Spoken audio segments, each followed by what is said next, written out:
Ular ham topishgach o'z juftlarini ota-onalari kabi farzand ko'rdilar. Taqdir shu ekan, ota-onalar o'tib ketishdi. Farzandlar ulg'ayib katta bo'lishdi. Birlari shoh bo'ldi, biri amaldor, birlari gadoyu, biri hokisor. Shundan o'rtada bo'lib tafovut, jang boshlandi.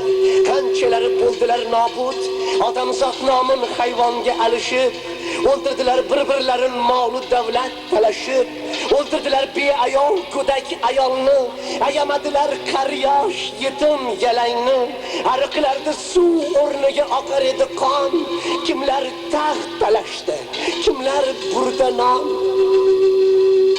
Haqiqat uchun jang qilib odam mana farovon hayotga qo'ydi u qadam.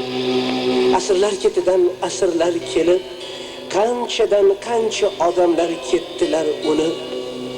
Lekin bilsaydi agar o'sha odamlar odam atoyu mamo havodan bunyod bo'lgandi.